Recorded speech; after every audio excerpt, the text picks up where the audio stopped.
বিজেপিক ভোট দিয়া মুছলমানসকল কাফেৰ। যিসকল মুছলমানে বিজেপিক ভোট দিয়ে সেইসকল নৰকত যাব। মই এনেকুৱা ধৰণৰ বাক্য এটা কৈছিলোঁ। এই বাক্যটো মোৰ ভুল আছিলে।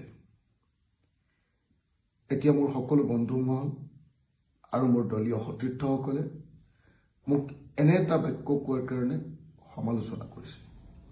কৈছে যে মোৰ নিচিনা এজন যুক্তিবাদী আৰু প্ৰগতিশীল মানুহে এনেকুৱা এটা তৰল, এনেকুৱা এটা ধৰ্মীয় চেণ্টিমেণ্ট থকা, এনেকুৱা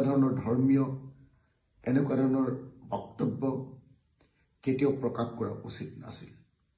এয়া অযুক্তিকৰ বক্তব্য আৰু এইটো ধাৰ্মিক মানুহে কোৱা,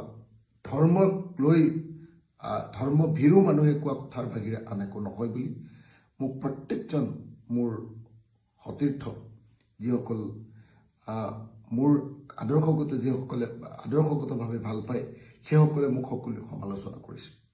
সেইকাৰণে এই মুহূৰ্তত মই সমগ্ৰ অসমবাসী ৰাইজৰ ওচৰত ক্ষমা বিচাৰিছোঁ যে মই এটা ভুল বাক্য কৈছিলোঁ, যিটো ভুল বাক্য মোৰ মুখেদি ওলোৱাটো উচিত নাছিলে।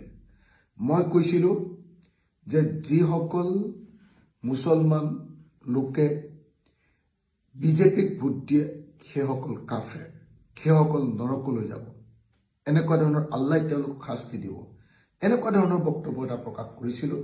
মই একজেক্ট বাক্যটো ক'ব নোৱাৰিব পাৰোঁ, কিন্তু এনেকুৱা ধৰণৰ বাক্য এটা প্ৰকাশ কৰিছিলোঁ। আচলতে গোটেই দিন ৰাত যোৱা কিছুদিন ধৰি একেৰাহে প্ৰচাৰ চলাই থকাৰ কাৰণে মই যথেষ্ট এনেকুৱা ধৰণৰ প্ৰত্যেক দিনাই 20-25খন মিটিঙত এনেকৈ ভাষণ দি থকাৰ কাৰণে আকস্মিকভাৱে চিন্তা নকৰাকৈ এনেকুৱা ভুল বাক্য এটা কৈ পেলালোঁ। সেইকাৰণে সকলো ৰাইজে মোক ক্ষমা কৰিব।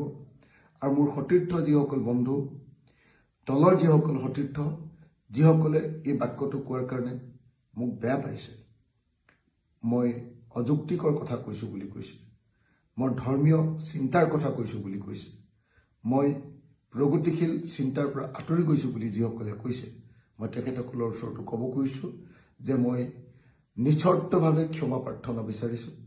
মোৰ ভুল হৈছে, মই এনেকুৱা বাক্য কোৱা উচিত নাছিলে। মই ভৱিষ্যতে এনেকুৱা বাক্য নকওঁ।